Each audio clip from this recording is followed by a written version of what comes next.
Welcome back to the Drinking and Talking Fantasy Football Podcast.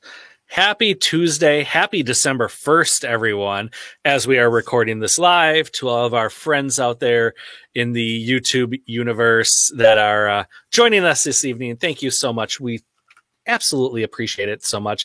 We have another wonderful episode for you this evening.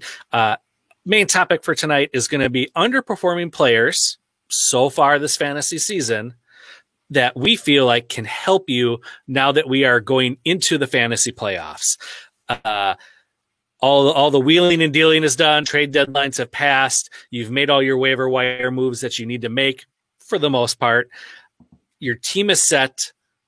If you have these players, these are the guys that you should be comfortable starting here in the playoffs that have been underperforming, that we feel like have good schedules and should bounce back here in the short term for the playoffs.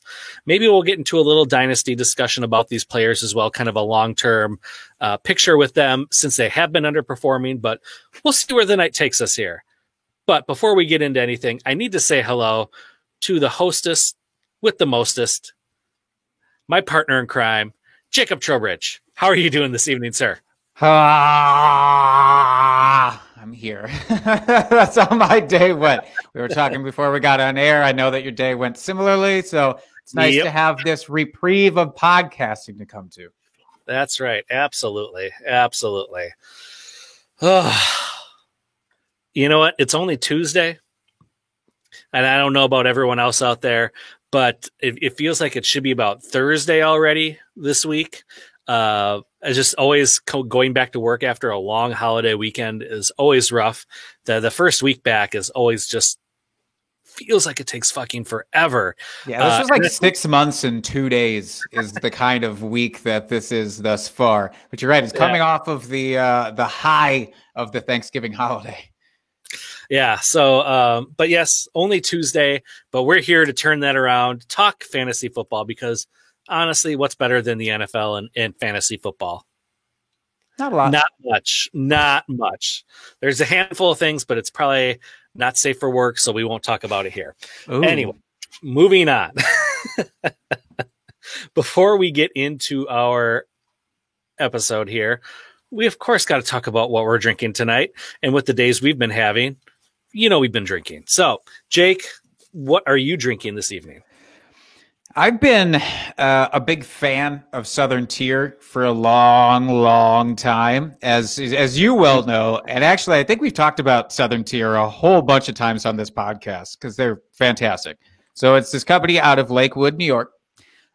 Typically, I'm a big fan of like their dessert beers. That's kind of where they hit their stride, is with all those. Yeah, the Neapolitan is terrific. Oh, that's a great beer. This is not that, but I think it's so good.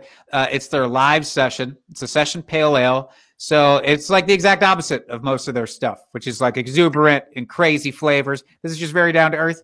I just needed something that I could cram in my gullet as quickly as possible. Let's be honest. What are you drinking? Nice. I am drinking Boulevard out of Kansas City.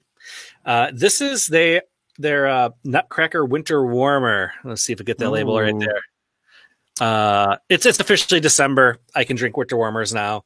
It's officially the Christmas season for me. I know everyone else out there is probably a little bit different, but for me, it's a Christmas season here, so I can drink a winter warmer, and it is a great beer. It clocks in at a hefty 7.8% alcohol, which, I'll be honest, I haven't tasted the alcohol at all, which tells me it is a great beer. It's got a nice little spice to it, a little bit of like low-level heat from that alcohol, and it is a great beer. If you like kind of the brownish ales with some spice in it, this is your beer. It's a solid style of a winter warmer. That's good. When you said that it didn't taste like alcohol, it's either really well made or they fooled you and they put some, water flavored with some alcohol beer-ish flavors in there and just actually didn't give you any buzz for your money. Does this make sense? All I could think of when you said fooled you is Spaceballs and Dark Helmet when he goes, fooled you. That's all I could think of. Yeah, that's fair. Sorry. That's all right. So, anyway, great underrated movie. If you haven't seen it, go out and see it. Agreed. Right. Yeah, I fully agree. So, Jake, we've got a couple things to get to here. A couple pieces of house cleaning, so to speak, here before we get into the heart of our episode. Should we start with the drunk trade of the week? Yes, I think we absolutely should. So this one, because look, why fucking push the good stuff further back than we have to? It's our favorite segment for a reason, people. It's because it makes us feel better about ourselves while getting to comment on what other people do stupidly for fantasy football. So this week's comes from Reddit user Juicy Q. That's Juicy with 2 Y's, by the way. I was going to say 2 Y's. Got to have the 2 Y's. Juicy Q. That's how you know it's juicy.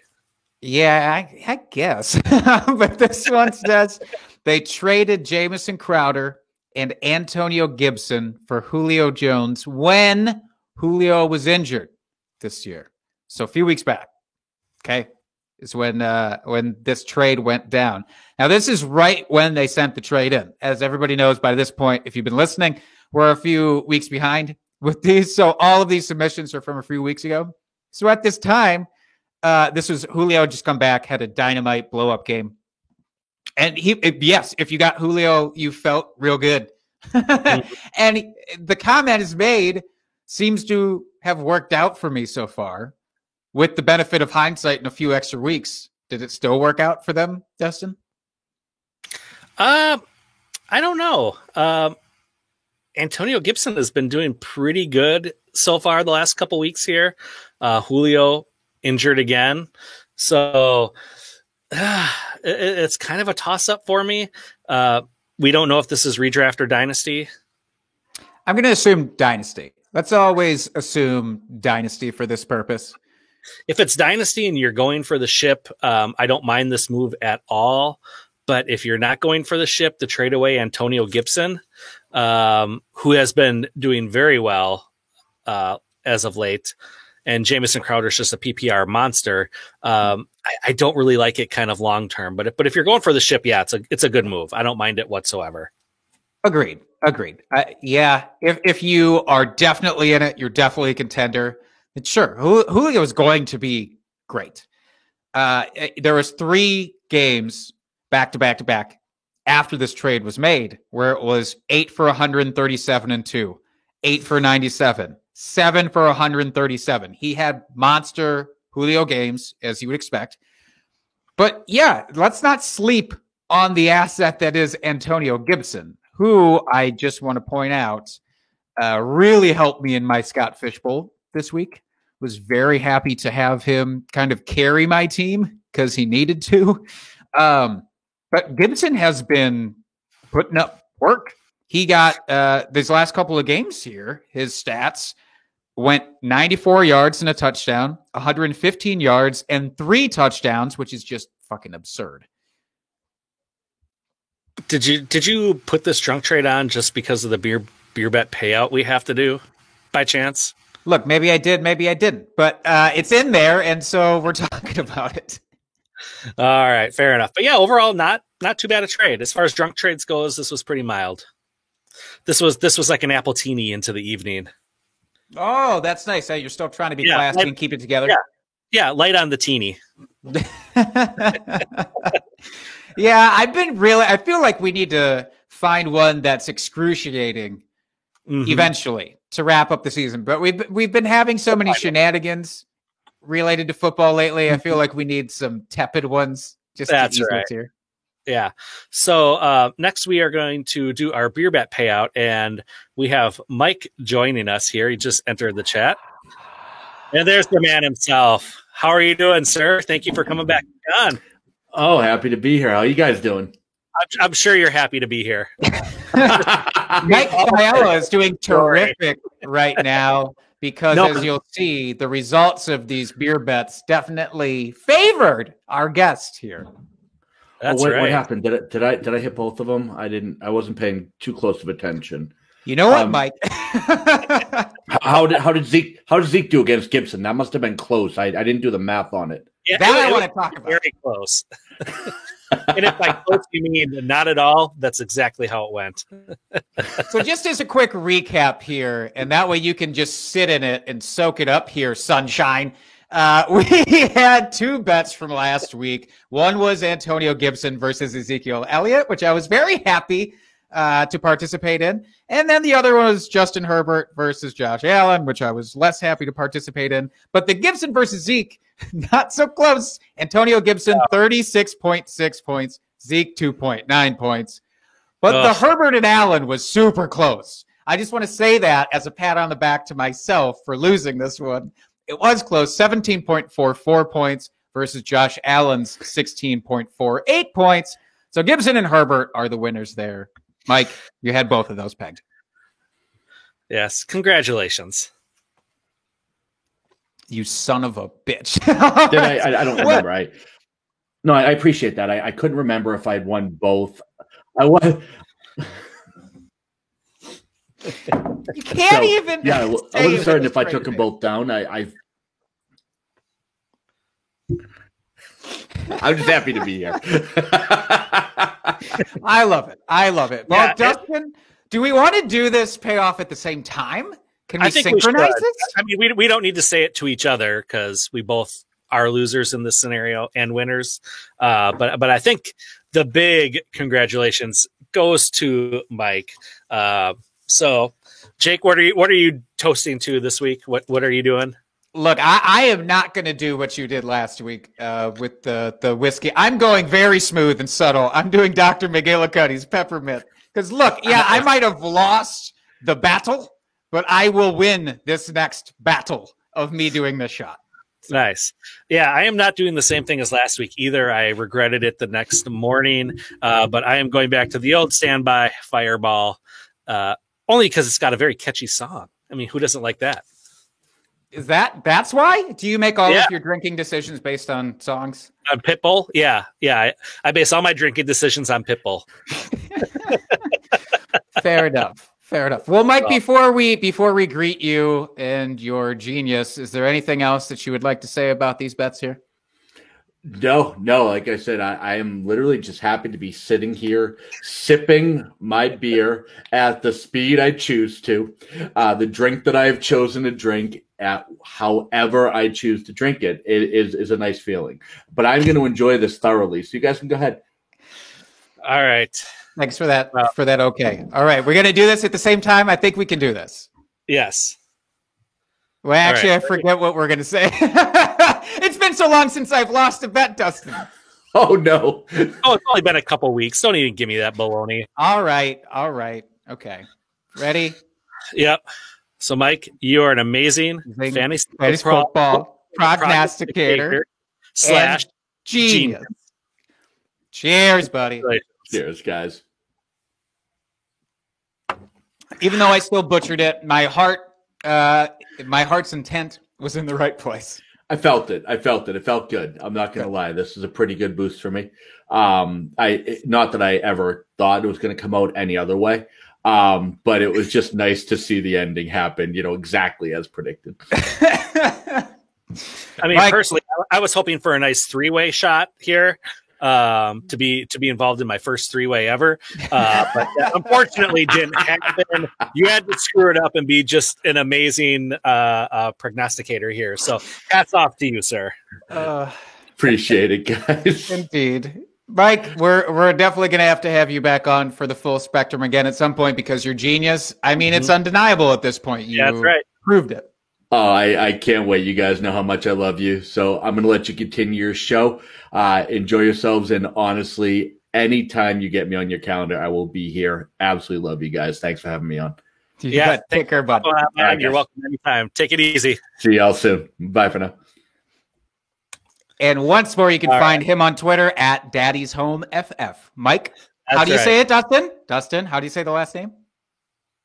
Fiala. Mike Fiala. That's right. Sorry, I still didn't learn it last week.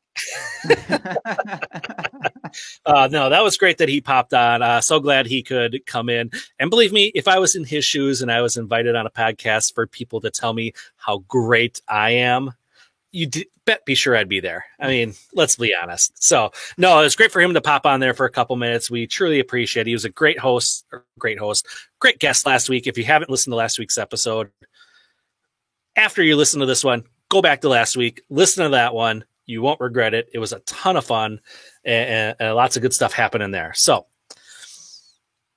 moving on. Let's do it. Let's talk injuries here a little bit. All right. Nothing too major this last week. Escaped some major injuries, it looks like here. It looks like all my notes are not in there anymore, which is unfortunate. So I have to go off the top of my head. So Will Fuller, he has been suspended for 6 games. So he's out the rest of the season here for performance-enhancing shenanigans here. You know, it's a bummer. Nobody thought that you would have Will Fuller available probably at this point in the year anyhow, just based off of his injury history. And so you're kind of lucky to have him for as long as you did. And you knew the good times couldn't continue forever. So it's just sad that it got taken away so abruptly this way. It is. And he didn't take over the number one. I think like people were kind of expecting him to. He stayed relatively healthy so far this season, and he has produced fairly consistently. So it is a little disappointing. I was actually starting to change my opinion on Will Fuller just because after all of his injury history, I just kind of wrote him off, but he was quietly turning it around this season for me. And it's disappointing that this happened. The big thing is I think he is a free agent after this season. So he could have played his last snaps with Houston. So it'll be interesting to see what happens under the new regime there, new GM, new coach after the season, whether they want to keep him around or not. So, unfortunate for anyone that was trying to rely on Will Fuller going into your playoffs. But let's be honest, you probably shouldn't have anyway because it's Will Fuller. Next on the list, we have DJ Moore, Carolina. He injured his ankle and he is questionable for this next week against the Broncos. Well, they are on bye this week. Spoiler alert for the end of the episode, but he should be probably good to go. They're saying next week against the Broncos. And then Philip Lindsay injured his knee. Denver running back. I'm trying to pull it up here so we can take a look at it and be a little bit more, on the up and up. Says so far here on Pro Football Reference that it remains unclear if he will be able to face the Chiefs next week. So keep an eye on that. And then finally, Daniel Jones, Jake's favorite New York quarterback. Can I say that? That's correct. Okay, good. I felt like I was speaking out of turn there for a second. He left with a hamstring injury, and he's uncertain if he's going to play this next week against the Seahawks. So that was really it as far as your main fantasy players for the playoffs here. Definitely keep an eye out here for these players to see if anything improves over the course of this next week. Anything to add with these injuries, Jake? No, I mean, honestly, it's way better than what we've experienced in the past. And I don't think any of these guys really, besides DJ Moore, I don't think any of these other guys are really screwing you over too much. So I guess all things considered, we're somewhat lucky this week. Absolutely.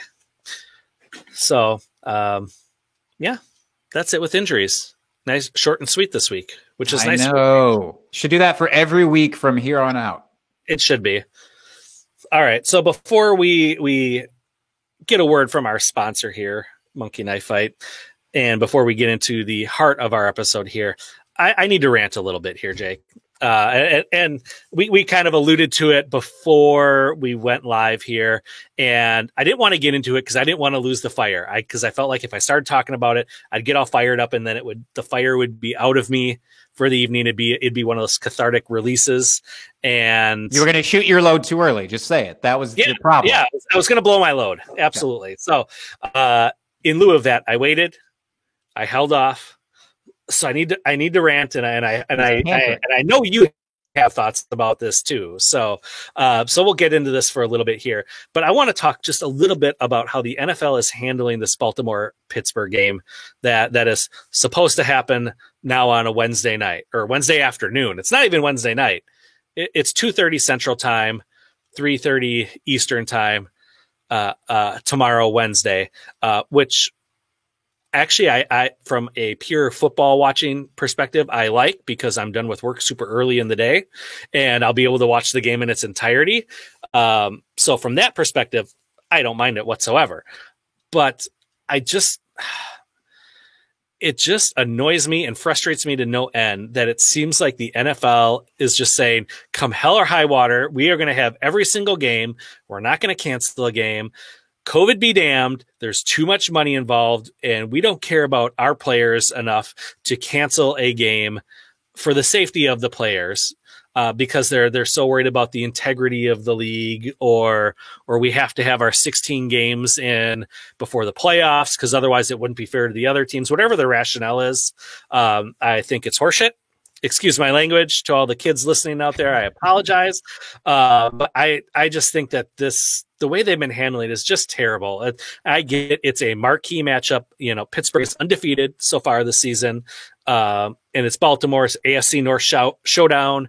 It's going to be a highly watched game, which if you're on the East Coast, you know, those are most likely one of your two teams. So I don't know if you're getting done with work at 3:30 in the afternoon on a Wednesday.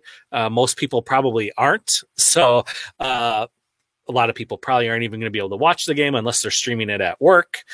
So just the whole handling of it. And right before we went live here, I saw a alert from, I don't know if it was Scheffner or Rappaport or someone on Twitter, one of the verified check marks, said that the Baltimore plane was scheduled to leave for Pittsburgh tonight as planned, but there was 2 more positive cases for the team. And it didn't say whether it was players or coaches or how it was handled, but it's like, if you still have 2 positive tests the night before the game is supposed to happen, or the 12 hours before, it's like, what the fuck are you doing? Like obviously this isn't under control and quarantine from the team. So all I see happening now is that, okay, Baltimore is going to be past this now because seems like half their team has been infected with COVID. Now they're going to give it to the Steelers organization, and it's going to run rampant through the Steelers and put other things, in jeopardy. And then not only that, they're already shuffling games for next week, how there's going to be games. I think it's 2 games on Monday and a game on Tuesday now. And it's like they keep pushing it back to try to accommodate this. And I just think the NFL is handling it so, so poorly. Yeah, it's. I need to take a breath and drink. Drink it up. It's okay. It's not okay. This is just fucking stupid. This is when we first started talking about all this in the off season and all the things that could happen due to COVID, this seemed like one of the easiest things to predict is eventually, I think most of us thought it was going to happen a lot sooner than week 12. And it kind of has. It's come and it's definitely reared its ugly head at various points, but you're expecting them to have to cancel a game or really postpone a game. Not postpone a game by a couple of days and then wait and then postpone it again a couple of days and then postpone it another day because it still wasn't under wraps and then postpone it one more day but still push through with it even though there's new cases popping up. Yeah. By the way, this game has been postponed an entire week because they were supposed to play on Thanksgiving Thursday and they're playing on Wednesday now. Like, it's postponed an entire calendar week here. Like, ugh. But instead of doing what I think is the most prudent and easiest thing to do, maybe not easy from an advertiser perspective, and I get that, but there's a week between the playoffs and the Super Bowl. And we're talking about this weekend. Yeah, there's a fucking Pro Bowl. Nobody cares about your bullshit Pro Bowl. Or if you want to still have the Pro Bowl, here's what you do. Have the Pro Bowl on that Saturday of the weekend in between. Push the last playoff game to the day following. Push that to the Sunday following the Pro Bowl. And then instead of the first playoff week, you have that week set aside for these games to wrap up. And this is a divisional game. It would be perfect for that week, certainly.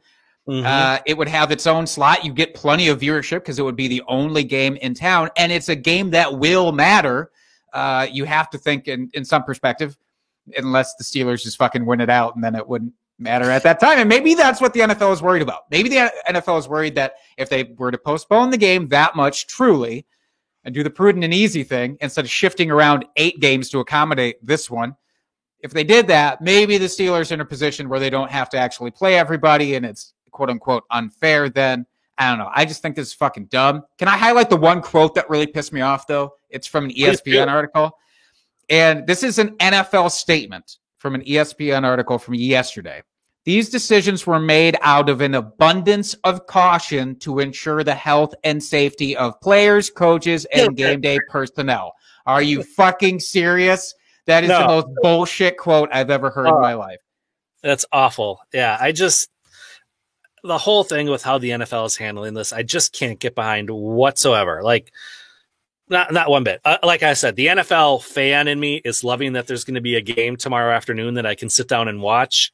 But that's a purely selfish perspective on my part. As someone that's not a fan of either team, like I have no vested like personal interest in this other than I love watching football, which is again why we're all here and do fantasy football, because we're degenerates and love football that much. So, and I don't even have any horses in this game, so to speak. Like none of my fantasy teams depend on any of these players. So it's like I don't have any real reason to be into this game other than it's NFL. But I hate the way the NFL is handling this. I think it's baloney. They're putting their players in jeopardy. And I can get from the financial standpoint that the players don't get paid for these games that they don't play. But they also should have known this was coming and this was a possibility and should have planned accordingly to miss a game check throughout the season or a couple of game checks and planned financially for this to happen, that they could miss a couple game checks. It's not that hard. It's really not, especially when you're making, hundreds of thousands of dollars a year to set aside, one of your, or a couple of your game checks to not spend it that month. Now, some do that, of course. This is like when you get down to the lower tiered guys, of course, not everybody's raking in the cash like the top stars are. And I don't want to put this on the players. It's because like fucking players they have to go along with whatever is decided here. Oh, absolutely. Now, the players that are fucking not taking this seriously and contributing to the spread and causing this predicament, like I don't feel bad for them, but I do feel bad for the rest of them who have done nothing to contribute to this and still have to get yanked around like this. And again, why move a game a few thousand times, it feels like, instead of just doing the one big move that would solve your fucking problem? Yeah. All right. Do you feel better now that you've talked about this a little bit? I feel a little bit better, although I'm still upset about it. Let's be honest. I'm still not over it, but I do feel a little bit better. We've really just stoked each other's fire, I think is what happened here. But, well, folks, if you're listening out there, feel free to comment on our Twitter feed at Drinking Fantasy. If you agree or disagree with us, we'd love to hear your comments about it and interact with you. So that's where you can find us. Like I said, hit us up if you're for or against what we said. But before we get into our underperformers here, we do have a special word from our sponsor. That's right. This week's episode of DTFF is brought to you by Monkey Knife Fight. This is a daily fantasy sports gaming website. You know it, you love it, and if you don't know it, you will, and then you'll love it. Because it really is, it's my favorite platform that's out there right now for daily fantasy sports. Dustin and I, we've both used this multiple times. We talk about our Monkey Knife Fight every weekend, basically. We're talking about what the lines are that we're trying to beat here. So essentially, it's very easy.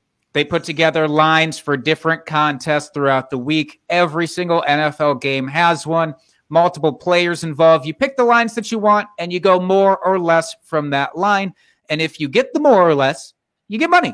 It's very simple. It's very easy to use. There's a lot of variety, which is what I really love about it. It's just fucking great. If you haven't used Monkey Knife Fight, go seek it out. And in fact, if you use our secret promo code, which is DTFF, you will get 100% instant match bonus up to $50.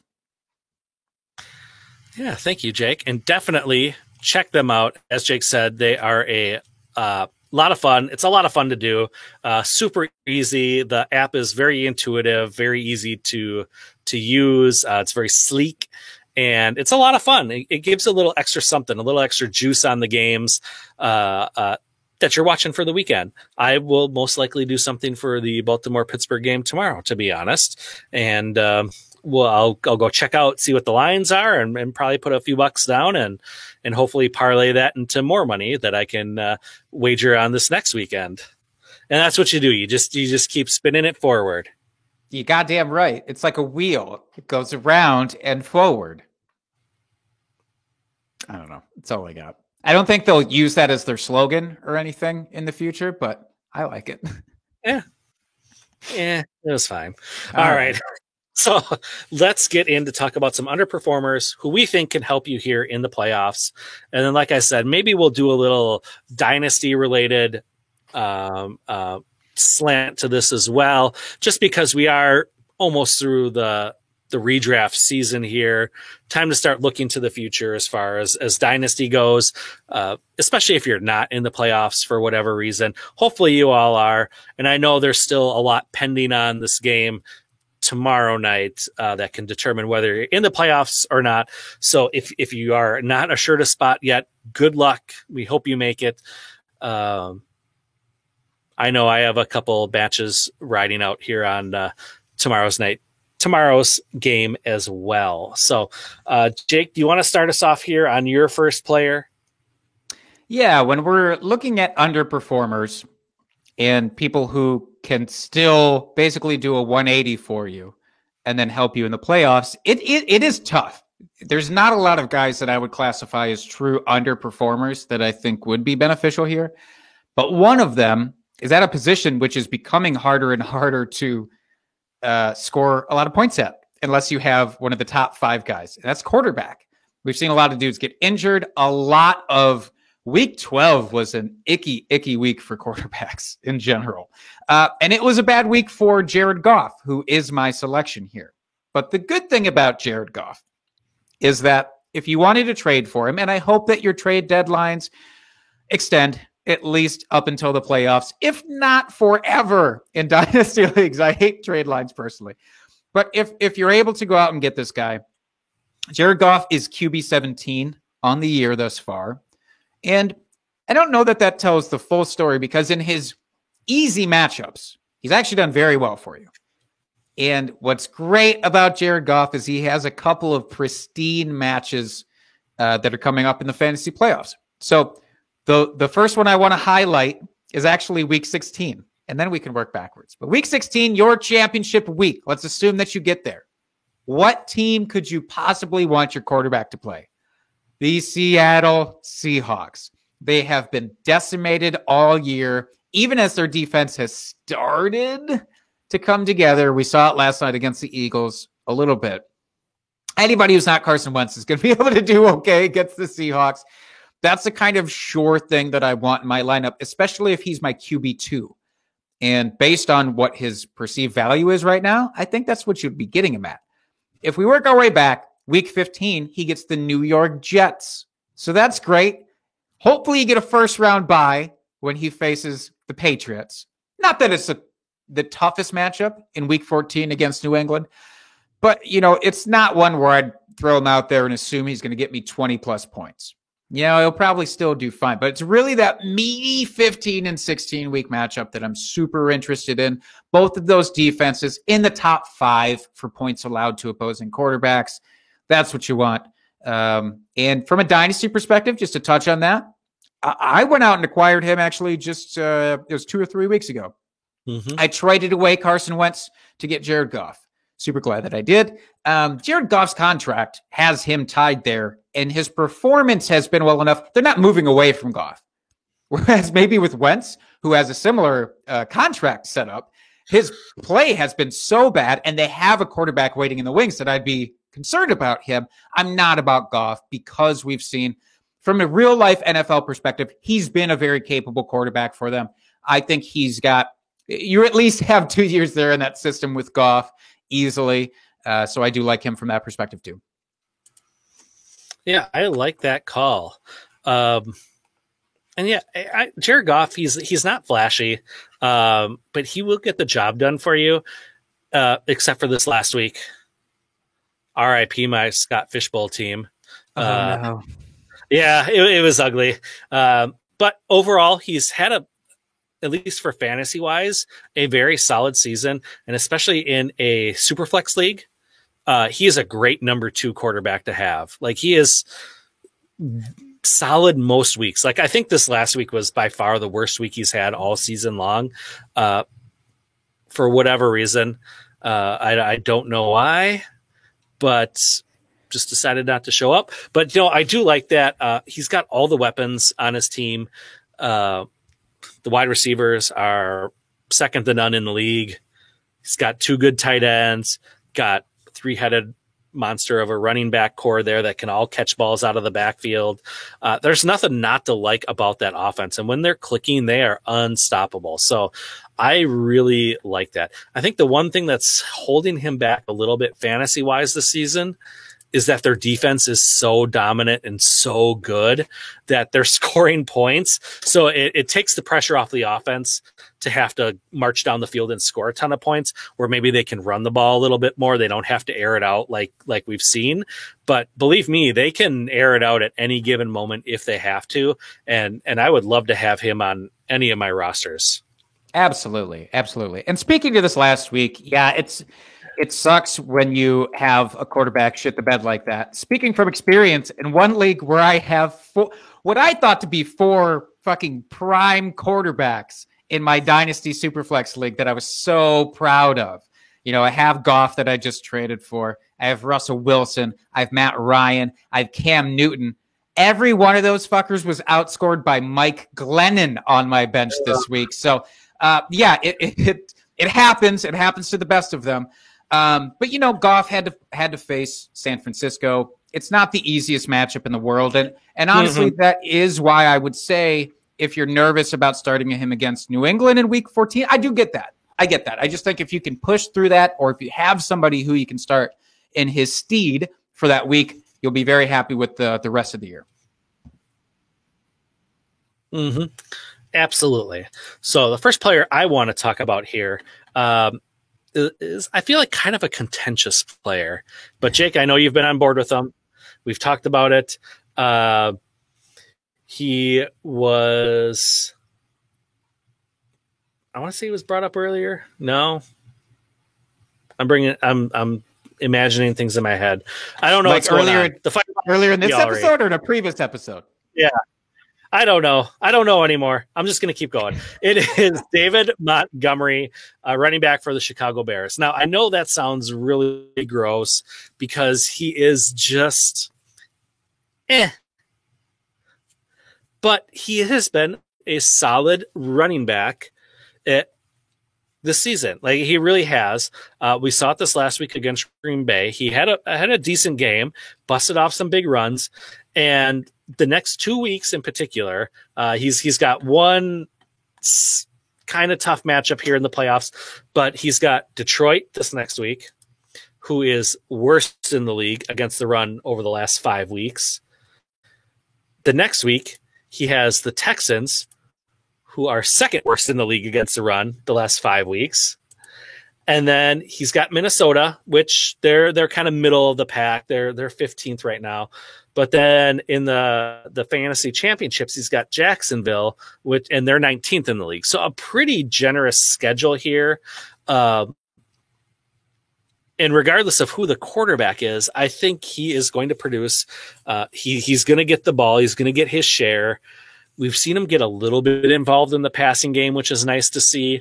But as far as fantasy schedule goes, I mean, there's not someone out there that is guaranteed the volume like that it hasn't been injured yet this season, and And the Bears technically aren't out of it yet. Like, they're still technically fighting for a playoff spot.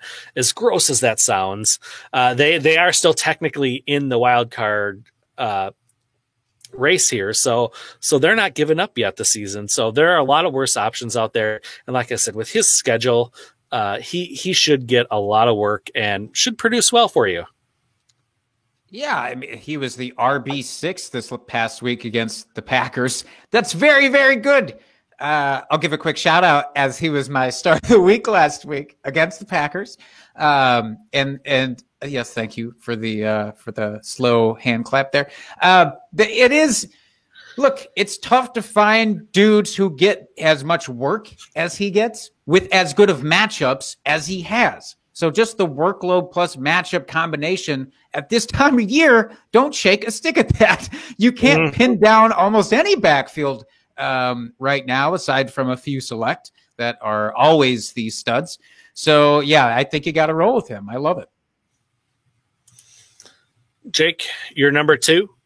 My number 2 is a result of who we talked about in our injury list. Will Fuller is out. Now, on top of Will Fuller already being out, we talked last week about how Randall Cobb was also out dealing with a toe injury. And the Texans also just released Kenny Stills. So there's not a whole lot at wide receiver right now. It's Brandon Cooks and Keke Coutee. Now, I could say Keke Coutee here. I felt like that was almost too easy. And you did mention Keke. You mentioned Keke last week, so I will give you that prop there. I think that was worthwhile. I'll give you the slow clap for that. But I'm going to shift into tight end. And I'm doing that because it's so much harder right now to find a worthwhile startable tight end that you need somebody. And I think Jordan Akins can be your somebody. As much as I've always wanted Kahale Warring to be a thing, the third-round pick from 2019, he's been basically injured his entire career, and that's not somebody that I want to count on by any stretch. Jordan Akins, on the other hand, has been somewhat productive already with all of the other pass catchers there. He's had some what you might consider blow-up games. Now, for a tight end that is basically nameless and faceless for this industry, a blow-up game is like 60, 70 yards. And he's had a couple of those, which is great. But he's a much more athletic tight end than Darren Fells, who is also there. And Fells certainly could see increased work. Now, this last week, Fells, you get the vibe that he is really more of the blocking guy. So Akins, again, with his athletic profile, which is not too far off from Kahale Warring, by the way, future superstar. I like them to shift him around and figure out ways to get him more involved in the passing game. He's a much better route runner from what I've seen than Darren Fells. So, look, if you're going to take a shot on somebody, the vacancy of targets there, shout out to Peter Howard, who hates that use of phrase. But there are targets to be had, and Akins, to me, seems like the best bet to absorb some of those. Yeah, I like that. And it makes me sad because I love the other tight end on their team, which I have everywhere in all my fantasy teams, because all he does is produce when other players are out, when Jordan Akins has been out. That's Darren Fells. I love him.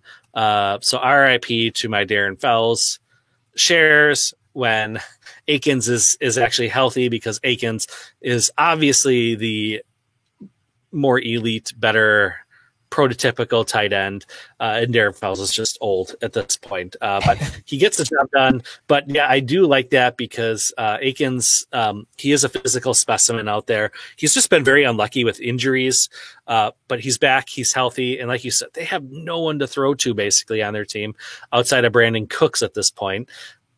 They don't have any running backs to throw to because it's not going to be Duke Johnson, or that they'll allow themselves to throw to. Very true. Very true. So I like that call. I mean, like I said, they got to go somewhere with it. You can't expect Deshaun Watson to run it the entire game, which I would personally love, but I don't see that happening. So that is a very good call, Jake. So my other player here that I want to talk about, I'm going to pivot a little bit here.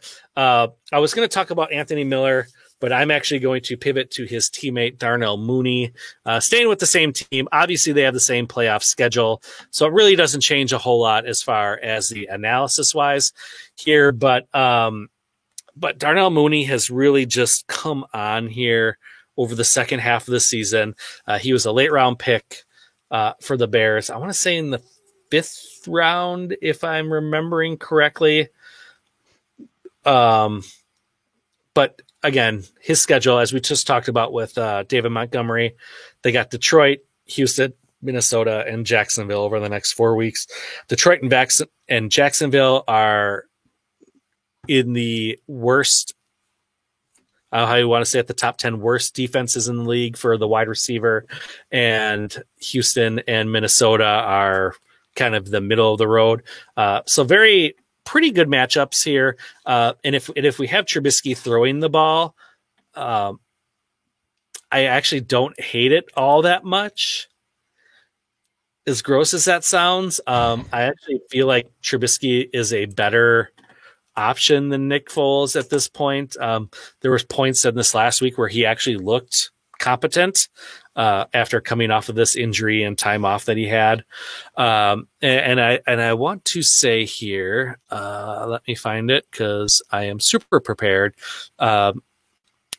Darnell Mooney. So I'm looking at Peter Howard. Shout out PA Howdy again. I'm a patron of his, so he has all the 2020 stats, and he has expected points based on his model, expected points for the season, and then fantasy points over expected. And Darnell Mooney is a negative 9.6 fantasy points over expected. So basically, he's been underperforming in the fantasy point column compared to his target share, volume, touchdowns, his involvement in the offense. So far this season, he's been underproducing according to Peter's model of how he should actually be performing. So with this upcoming schedule, and like I said previously with David Montgomery, the Bears are still in the playoff hunt here. They still could sneak in the wild card playoff. And with the schedule, there's no reason why he shouldn't be involved. Allen Robinson is going to take the number 1 cornerback every single week because the man is a stud. So that opens up the field for Darnell Mooney. He's been coming on lately, as I said, and he could have a very big impact here and take you to the championship this fantasy season. I'm not sure how I feel about you listing 2 Bears players. No, sometimes I've been a little itchy, and I feel like that's why is because I'm just not used to complimenting Bears players. But they are the bed bugs of the NFL. That's what I've always heard. Look at me. I'm becoming an adult and growing here, talking about things I don't want to talk about. I don't like it. But goddamn it, I respect it. Yeah. So do you have any other players you want to touch on here briefly? One real quick one that I'll throw out there. In lieu of more injury happenings, John Brown has been in and out of the lineup. It looks like he's still projected to miss another couple of games here. Gabriel Davis is then an interesting person to put into your flex. When John Brown's been out, Gabriel Davis has been the next guy there, and he's done fairly well. Now this last week, it was kind of fluky. I will say he got plenty of yards. He ended up with 79 yards and a touchdown, but a big chunk of that came from a pass play from Cole Beasley. So I don't know how much you can chalk that up in a consistent way moving forward. But look, he still got 4 targets and a touchdown. So don't shake a stick at it. And again, every time that John Brown has been out, he has actually stepped up and done reasonably well for you. He was out on the field. This is what's so important. He played all but 1 offensive snap. So the opportunity can be there. And this last week, in fact, the Bills were more run heavy than they'd been fairly often against the Chargers. I don't know if that was game plan specific. I would assume so. But there's going to be better days for Josh Allen in terms of airing it out. And he's going to have some of those matchups coming up in the fantasy playoffs as well. So, man, I'm kind of excited even for him. Nothing against John Brown. I don't wish any ill will against him, certainly. But if he is truly going to be out, there's tough matchups like week 13. It's against San Francisco. Not great. Pittsburgh's actually been somewhat beatable, though, on certain deep passes. So fingers crossed for, again, another deep touchdown for them. Then he gets Denver and New England. I think they're not great matchups, but just in somebody who is a big play guy, that's okay. Yeah, and Josh Allen can throw it over the mountains, so that deep ball, big play could happen at any given moment, multiple times per game. So I like that call. I like that call. It's more of a deep play injury. If you're wrecked by injuries and injured reserve and COVID and whatnot, not a bad deep throw play, because I'd rather take the ceiling over like a 5-point floor. So, indeed. All right, so we will move in then to our start and sit/bust of the week. I will lead us off here. Deja Vu, you've already heard me talk about him, so I won't belabor the point too much here. But my start of the week is David Montgomery. As I said, Detroit, they are the 32nd best against the run over the last 5 weeks. They are terrible, giving up almost 1.5 touchdowns per game to running back and almost 38 fantasy points per game to the running back position. So they're just giving up points by the arm load here. So feel free to fire up David Montgomery. I think he will continue showing what he's shown the last couple of weeks. I dig that. Again, it's itchy that you keep referencing these Bear players on our podcast, but I don't even know who I am anymore. God, what's happened to you, man? I don't know. It's a weird day. Leave me alone. That's fair. I'll try and get the taste out of her mouths here. No, honestly, before I move on, I should say, don't take all of my lighthearted jesting here about the Bears, listeners, to mean that you should not start David Montgomery, because of course you should start David Montgomery. I would not put it past him to have another top 6 week this week. Mm-hmm. But I will go quarterback here. I'll shift over to Ryan Tannehill. It's been a fine fantasy asset this year. Mm-hmm. He did not regress nearly as much as I thought he would from last year. That's what we talked about quite a bit this offseason. I made multiple mentions about how that whole offense was due for regression. Well, that hasn't happened, in large part because of the play of A.J. Brown, who's been fucking phenomenal. Yeah, he's another one we said, he's going to regress. He can't nearly be that efficient. Turns out he is. He's like another Tyler Lockett, just super efficient, low volume, but just gets the job done pretty much every single week. Absolutely. Man, is that guy a man? He's a man. He basically dragged, 3 guys into the end zone this last weekend. Oh, man, that was fun to watch. It was amazing. He's got the big play potential, but he's so consistent about it. And that's, I think, the Tyler Lockett comp from a fantasy perspective is perfect because that's, again, you think you should fade him, but don't. Okay, but this is not about A.J. Brown, although A.J. Brown, great start. Of course, wonderful start. Please start him. But Ryan Tannehill, he hasn't gotten the hype this year, which I think is good for him because, again, some of these guys, they're just so overhyped that it gives me pause. But Tannehill's in that sweet spot where he's been finishing very well, but he hasn't really had his top tier games. I expect that to change this week against Jacksonville. Because Jacksonville, pretty bad against quarterbacks. In fact, 3rd worst against quarterbacks, or 3rd best from a fantasy perspective for opposing quarterbacks. So he's going to have a great day. This feels gross. But, I mentioned Mike Glennon before and how he outscored all of my other stud quarterbacks in fantasy. Mike Glennon gives that team juice. I cannot deny that Glennon for that team is actually not terrible. And he did it without DJ Chark out there. The best receiver available was unavailable. And so he did it with Colin Johnson and he did it with Keelan Cole. All I'm saying for this segment is that does good things for Tannehill because there's somebody who can at least go out there and compete. And the Titans defense, not great against quarterbacks either, by the way. So this actually is a low-key shootout in the making here, I think. If Mike Glennon gets to start again, I would play him in DFS like in a heartbeat. But Ryan Tannehill honestly should easily have a top 8 week, and I'm psyched for him. Nice. So we will move in then to our bust/sit of the week, however you want to phrase it. My sit bust of the week is Matt Ryan. I was going to try to come up with some pun for Matty Ice, Matty Not Nice. I don't know. I'll stop. He's going against New Orleans. Their defense has been legit good this season, especially against quarterbacks with Lattimore back there. Julio Jones, we don't know if he's going to play this week. I haven't heard anything about him practicing, but I know he left the game or he missed the game last week with the hamstring. And Matt Ryan was awful without him, and he's been awful without him this season whenever Julio has missed the games.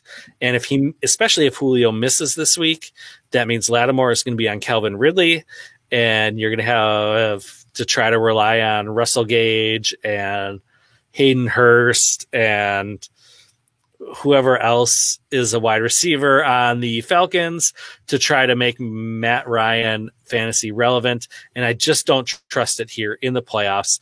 There's definitely better matchups out there. So if you can pivot away from him, I would highly recommend it. Yeah. Sucks. God damn it. It really does suck. I was so high on Matt Ryan. He is the opposite of matchup proof. It's so matchup dependent anymore. It stings. It stings the nostrils. So I'll be sitting him in that league, probably for Mike Lennon. The way this thing's going. All right, this one. If that isn't one of the most 2020 things I've heard, I don't know what is. For real, it's just fucking gross. You know what else is gross? My bust of the week. What's that? Who I've decided to put in as my bust of the week. It's hard to find a tight end more consistent for fantasy than Darren Waller, unless your name is Travis Kelce. That's it. At this point, with Kittle injured, with Jonnu, your man, kind of randomly falling off, not to rub that in. I want to talk about it. It's hard out there in the streets to find a good tight end. Darren Waller has been fantastic for your fantasy season. My fear for Darren Waller is that he has to go up against the Indianapolis Colts this week, who are third worst for opposing fantasy tight ends. It's real bad. The only thing you can bank on with Darren Waller is volume. And volume is a great thing for tight ends. So again, as I feel like I often have to say in this segment, this is not a sit Darren Waller proclamation. This is simply just you needing to temper your expectations for it to happen. Now, last week against Atlanta, which that whole game, so talking about Matt Ryan, that whole game with the Raiders and the Falcons was bizarre. It was so bonkers. When Nelson Aguilar leads your team in receiving and he has like 49 yards, that's a problem. That's a big, big problem against a Falcons defense who we always said was must start against that defense. Any fantasy asset you had, start them up against the Falcons. And then everybody shit down. With my start of the week this last week for quarterback, because I was like, this is a foolproof matchup. Like their offense has actually been very good this season. And then New Orleans. I was looking at my screen. Atlanta does the Atlanta thing against New Orleans last season, where all of a sudden they show up and are dominant for a game for no reason whatsoever. And it just happened to be against the Raiders this week. Yeah, just terrible. Oh my God, wait, Dustin, you know what I just did? I looked at week 14. Ladies and gentlemen, this is my week 14 start and bust of next week. So I already hopped in my DeLorean and gunned it to 89 so I could just fast forward to next week. Dustin, I'm throwing in the towel on this week. God damn it. You know what? You can hop on my start instead of the week, and we'll take the glory or the shame together. How about that? We can just buddy up in this whole deal. Yeah, it's all right. All right. I'm all for it. I'm gonna do it. I'm not a proud man, All right, but I expect to see these exact two names on the show sheet next week, and you can just reiterate everything you just said. Done. You know what I'm going to do is I'm going to play it on my phone into my microphone while I'm drinking. Nice. I'm just going to actually play word for word back. I think that should do it, right? No, I like it. That's great. All right, so let's talk briefly here about some of these Week 13 matchups that we are most interested in, fantasy or real NFL-wise. I will kick us off here. And aside from the Packers, because, homers, and of course I want to watch my team, there's really only one game that I really have any interest in paying a lot of attention to, and this is the Browns versus the Titans. They're both 8-3. Both very much in the playoff hunt. Obviously, the Browns are going more for the wild card here, with the Steelers being number one in the division.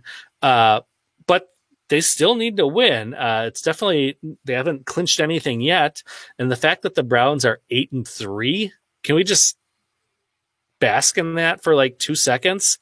That they're pretty wild, considering they don't have OBJ. Mm-hmm. Baker Mayfield has been very hit and miss this season. Mm-hmm. And Nick Chubb was out for multiple games, and they're still 8-3. So I'm most interested in watching that game. It should be a fun one to watch. What about you? Yeah, I don't know if I'm going to say fun still for that game, but I do think if you're a Browns fan, you have to be very excited for that game. I think the one, now that I'm looking at the correct week here, Dustin, it's really floored me because there's so many good matchups that you can choose from this week. Not like that bullshit week 14 where you don't want anything to do with. But I do think that one of the games that has me interested here, at least, is Detroit at Chicago. I'm interested because it's going to be such a calamity of errors. It's two teams that can't get out of each other's way. And I know that we've already talked a whole shit ton about David Montgomery, so I won't bring that up anymore. But just from start to finish, I'm excited to see what kind of low-scoring bullshit that's going to be. Because it's either going to be like 6-7, or it's going to be like 67-70. It's going to be one of those two extremes. The way that those teams are playing, it's so gross. But outside of that, too, the interesting one will be probably Los Angeles Rams versus the Cardinals. That's the other one I was looking at too. I don't know if Kyler can get right here. I don't know, that shoulder, that's still a little concerning. He wasn't himself this last week. With another week in between to hopefully get healthy, I'd like to see a fully formed Kyler go at it there against that defense, because that can be a real showdown. Yeah, and it has big playoff implications, since both teams are sitting behind the Seahawks right now in that division. So they're both in the wild card hunt here. So that's definitely a big game and will play a big factor in the seeding for the playoffs here, depending on who wins. So yeah, this is definitely will probably be the better game to watch, as far as it's a divisional game. It's got playoff implications. It's going to get chippy in there because they're fighting. So that should be a fun one to watch. That was the other game that I was like, oh, yeah, I can get on board with that. So looks like we are in 100% agreement there, which always makes me feel really good. Look at us do it. I know. So, well, you know what we haven't done thus far? What? Shooter? Make a beer bet. We haven't. So I will allow you to do the beer bet this week. Really? Yeah. After my previous beer bet, you decimated you of Antonio Gibson versus Zeke Elliott. Yeah, but my beer bet also decimated you. So decimate is a strong word for our beer bet with the quarterback, but only because I won it on a 50-yard Hail Mary at the end of the game doesn't mean anything. Which is great. Honestly, that play was great because of the ensuing calamity that happened where they got up to the line. It was so close to making a touchdown, and they were stopped at the 1 yard line, and then they ran up. They had like 40 seconds left. And then they do a run play, 0 timeouts. They do a run play immediately after they hurry up instead of spiking it. They do the run play. That doesn't work. It winds down the entire clock. They throw an errant pass to stop the clock. Then they had no time left, and then they try to sneak. It was the dumbest series in recent memory. Yeah, that was some Mike McCarthy level coaching decisions there. It just wasn't good. So, what do you have for a beer bet for this week, Jake? All right. So for this week, as we're looking through these matchups, because we always want them in-house, mano a mano here. The one that intrigues me, I think, the most is actually that Rams and Cardinals game. So I don't know if you're all right. I don't know if you're itching for a wide receiver battle in this. But you know my guy. I want to give you one that you'll feel comfortable with. You know my guy. It's Robert Woods. I'm giving you the easy one. Robert Woods versus DeAndre Hopkins. Who says no? Okay. Now this is only going to be for PPR. It will be PPR, but it's not fantasy points. It's catches. Okay. Receptions. Who has more receptions? Robert Woods, DeAndre Hopkins. I'll take that bet. You'll take the D-Hop side? Yeah. All right. Let's put it in the I books. will do that. I'm typing it in the show sheet right now. I like it. Now here's my one note. It's all going to be dependent on Kyler. Kyler comes back healthy. I think this is a pretty easy one for you, but with his health in question, it's hard to say. And the Rams are also really, really good against wide receivers. Okay, it's in the books. Done. It is done. I feel good about it. Be a fun one. You feel good about it? Yeah. I feel fine. Okay. I mean, fine as I know I'm going to win, so it's a low level confidence on it. Which how can you not be? You don't want to go to a bet feeling like you're going to lose. Kind of like how I did with the Antonio Gibson bet last week. I didn't feel good about that, but sure. I felt like I had to give you a softball win here. Okay. Enough of that. This basically is, by the way, for our listeners who have still stuck around after this shit show of an episode, if you're still here, this is like Monkey Knife Fight right here. We're picking 1 versus 1 on a line like this for receptions. This is exactly what you get to do in Monkey Knife Fight. I think that's why we both like it so much. Yeah, absolutely. So we're feeling good about this episode here. We're reaching the end of our show sheet. This is your weekly reminder. Check your waiver wires for players that are dropped, especially going to the playoffs here. You never know what can happen. We've got 2 teams on bye this week, so Tampa Bay and Carolina, which is really unfortunate for the start of the fantasy playoffs. A lot of fantasy relevant players on both those squads.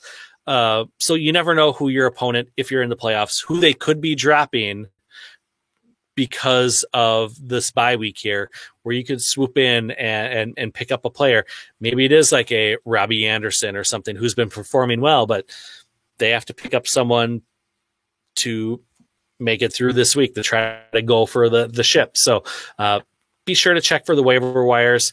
It is going to be an extremely short turnaround this week with the game tomorrow.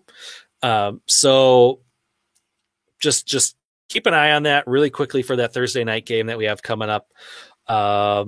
Any last words here, Jake, before we sign off? No, just get anything that you can to help yourself get to the playoffs for fantasy purposes. Anything that you need to do this week, just go all in. Don't hold anything back and go get yourself into that race. Yeah. And don't overthink it. Start your studs, even if it is on paper a poor matchup. Start your studs. There's a reason why they're called studs is they're almost always matchup proof. I know it's not always 100% true, but the majority of the time they are matchup proof. That's why they're called studs. Start your studs. You should be safe there. Only swap them out for injury related issues or COVID or something like that. Do you concur, Jake? Yeah, I don't hate it. Okay, good. Woo! All right. So, Jake, before we sign off here, why don't you tell the folks where they can find you on Twitter? You can find me on Twitter at Jake Trowbridge. And you can find our podcast at Drinking Fantasy, and you can find me at FF Dusty Dog. Please hit us up with our DMs, start sit questions. If you have something you'd like us to talk about on a future episode, mailbag type question, we are always open for that. We will bring it up. Like I said, start sit, drunk trades. Let us know drunk trades that you've made this season. We always love to hear those. And if you just want to chat about anything, we're there to chat with you. So hit us up in our DMs. Be sure to check us out here on YouTube every week. We do go live. If you aren't watching us, but you love the podcast, feel free to check us out. You can see the faces behind these sultry voices you hear every single week on audio. And until next week, folks, keep drinking and talking fantasy football. Cheers, FFers.